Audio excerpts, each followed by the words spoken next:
So I'm going to go ahead and log into the MHA bridging software. We have created a demo dashboard and a test account to enable us to show you the process involved in submitting a VAT return through bridging software. So I will go ahead and enter the test account, and the first tab is a details sheet that shows the details of the business and any other information that has been added in. The Connections tab is where we download a spreadsheet which will be used to link to the core accounting information.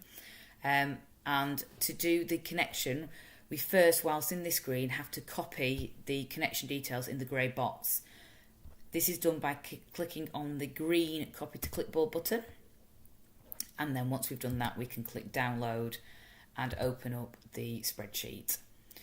You will recognise that as this spreadsheet opens, it looks exactly like a VAT 100 form, and what we just need to make sure is that if you get any prompts, such as I have on here, we need to enable the editing and enable the content. The first thing to do is make sure we connect this spreadsheet back to the MTD bridging software, and to do that we click on the green Connect to App button, and it will ask us for the connection details, which we can just paste in. And you will see then that the company name and client name have been filled in. The next thing to do is to link this spreadsheet through to our accounting records. So if you use spreadsheets to keep your records, then you're going to be linking through to that information. If you use a computerized piece of software, you're going to be linking through to a download of your VAT return from that software. What I have done in this example is entered some data into Sage, calculated a VAT return within Sage, and then what I have done is exported that into Excel. So I'm going to go ahead and digitally link these. So that is a case of clicking into box 1 on this screen, typing in equals, and then going to my core data. I am then going to click into the relevant box and press return, and then that brings through that information. At the moment it is come up red, and there's a warning come up on the box next to it saying that box 1 should be less than or equal to 20% of box 6. This is just a built-in added extra that has been put in the software to make sure that your output VAT is not in excess of your net sales. So we now need to go through and link the remaining boxes. Boxes 3 and 5 are automatically calculated for you as they're just additions. And you'll see when I link the net sales that our warning will disappear, as we've done there.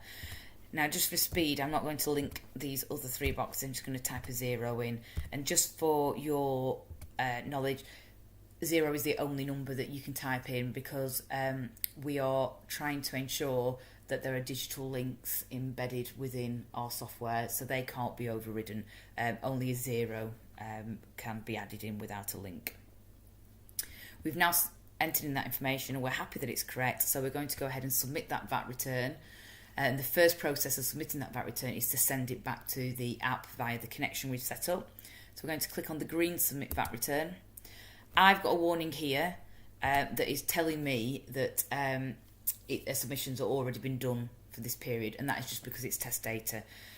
You would get a submission saying the tax return data has been sent successfully, please now log into the app, which is the message on the screen now. So we click OK, and then it asks you to save that information. I'm going to just bypass that for speed and go back into the test account. If we now click on the pending submissions, you can see there that there's a spreadsheet being received, and there's a green box there to submit to HMRC. If at this point we realise something was wrong, we can reject the submission by clicking on the red. So I'm going to click Submit to HMRC, and we get a confirmation page where you have to click that you agree that this information is correct and complete to the best of your knowledge. Once you click that, the Submit to HMRC button goes green, and you can click on the button. Now, this is where you would then get a message from HMRC coming through. Obviously, because we're not doing a live submission, that doesn't appear. but what I can show you is what then it would look like once that submission has been sent to HMRC.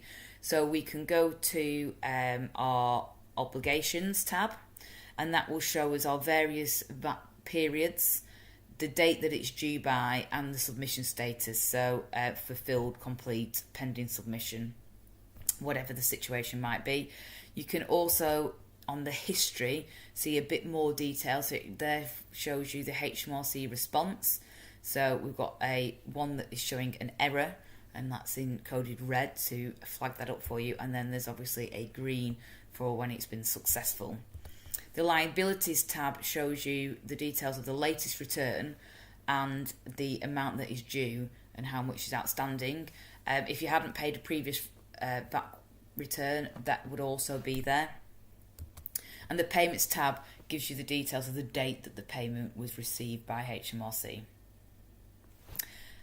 And that is as simple as it is to use the MHA MTD bridging software.